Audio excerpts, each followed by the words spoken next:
안녕하세요 여러분들, 열정윤리 선생님입니다. 오늘 롤스 마지막 주제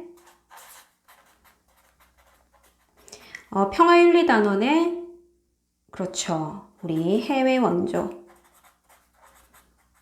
이 부분 같이 정리해 보도록 할 거예요. 자, 그러면 마찬가지로 시민불복종의 시민불복종이 이루어질 수 있는 사회에 대해서 정리해봤는데, 마찬가지로 해외 원조를 할 수 있는 해외 원조의 대상이 되는 사회, 이 부분 먼저 롤스는 정리를 해야 됩니다. 그죠? 롤스가 생각하는 사회 한번 정리해 볼게요. 크게 두 가지입니다. 요 기준은 바로 인권이 보장되어 있으며 어떤 사회? 정의로운 사회, 혹은 질서정연한 사회. 만약에 또 인권이 보장되어 있지 않은 사회를 정의롭지 않은 사회, 혹은 질서정연하지 않은 사회, 이렇게 부르죠. 그래요. 그러면 정의로운 사회도 크게 두 가지로 나눈다고 했죠. 100% 정의로운 사회, 그 다음에 대체로 거의 정의로운 사회, 혹은 질서정연한 사회. 물론 100%라는 표현은 선생님 쓴 건데, 대체로 정의롭다라는 거는 롤스가 쓴 단어입니다. 그 다음에 특히 롤스는 이 완벽히 질서정연한 사회와 그 다음에 거의 대체로 정의로운 사회, 여러분들 보세요. 정의로운 사회의 기본적으로 선생님 설명 한번 해볼게요. 이 사회는 절대 빈곤으로 굶주리는 그런 사람들이 있을까 없을까? 여러분들 절대 빈곤이 어느 정도인지 감이 잘 안 오죠? 사실 이게 하루에 쓸 수 있는 금전으로 따지자면 한 1,000원 정도라고 합니다. 선생님 1,000원 정도면 살만한데요? 보세요. 이 1,000원 안에서 하루에 먹을 거, 식, 주, 이거 3개 다 이 1,000원 안에서 해결해야 된다라는 거예요. 그죠? 그렇게 봤을 때 정의로운 사회에서는 일단은 절대 빈곤자가 없다라고 볼 수가 있겠죠. 없습니다. 정의로운 사회에서는 일단 기본적으로 절대 빈곤이 생겨나지 않습니다. 왜냐하면 절대 빈곤이라는 거는 인권이 보장되는 상태인가요? 아닌가요?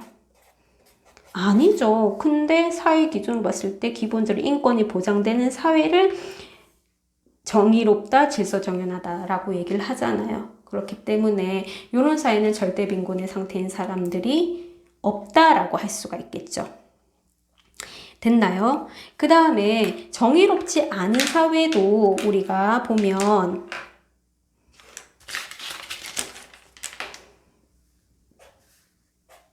두 개로 나누잖아요. 그죠?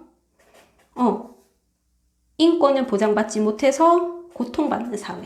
왜 고통받는다고요? 인권을 보장하지 않기 때문에 고통받는 거예요. 그 다음에 타국에 대해서 침략적인 무법국가.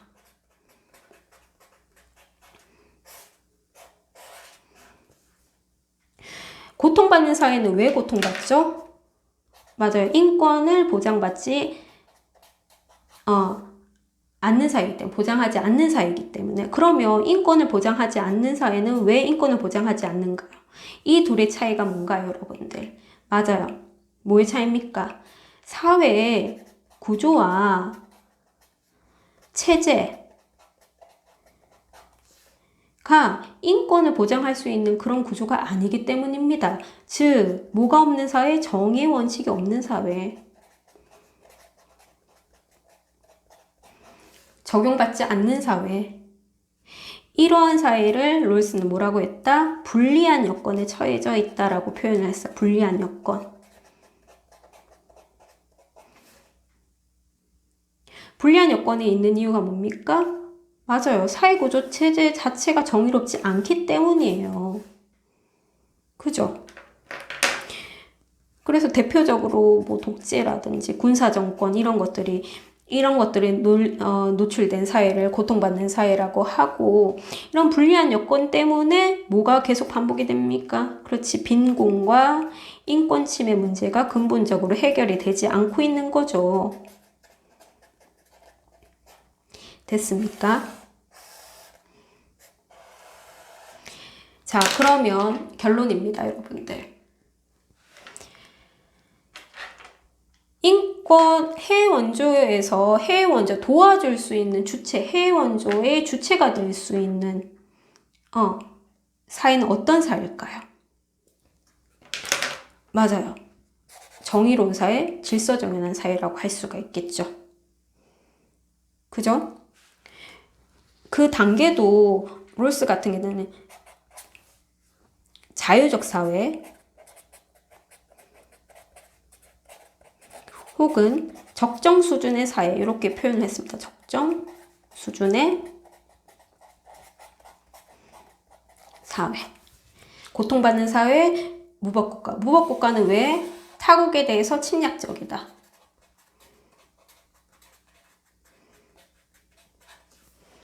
맞아요.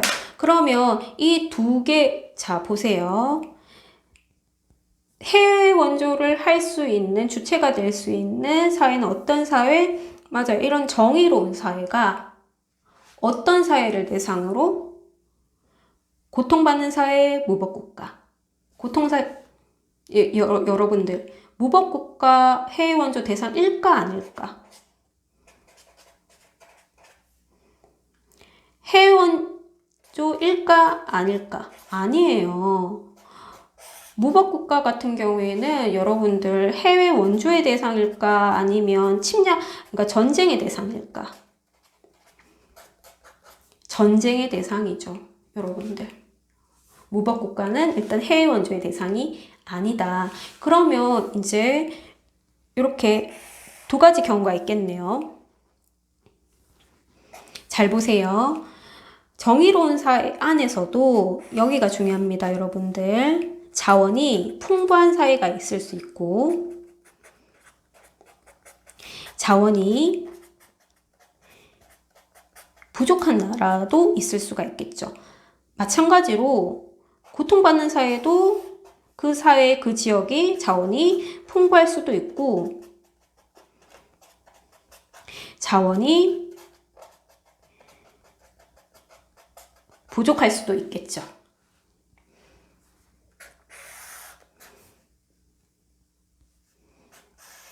자, 퀴즈. 자, 정의로운 사회에서 자원이 풍부한 사회가 있고 자원이 부족한 사회가 있겠죠.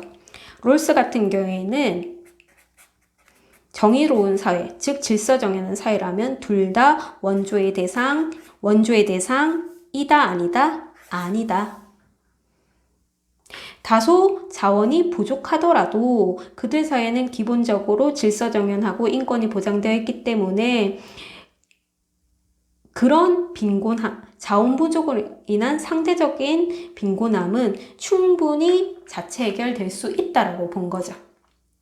그래서 정의로운 사회는 일단은 어떻게 자원이 풍부하든 부족하든지 간에 둘 다 원조의 대상이 아닌데, 잘 보세요. 고통받는 사회는 자원이 풍부한 사회일 수도 있고 자원이 부족한 사회일 수도 있어요. 하지만 자원이 풍부한지 부족한지에 따라서 해외 원조의 대상이 나뉘는 게 아니라 둘 다 원조의 대상일까 아닐까? 맞아요. 자원이 풍부하든지 부족하든지 간에 둘 다 원조의 대상이다라는 거예요. 왜일까요, 여러분들? 선생님, 왠지 자원이 풍부한 경우 같은 경우에는 해외 원조의 대상이 아닌 것 같은데요? 아니에요. 롤스 같은 경우에는 해외 원조의 가장 큰 목적 중에 하나가 그들의 정치, 문화를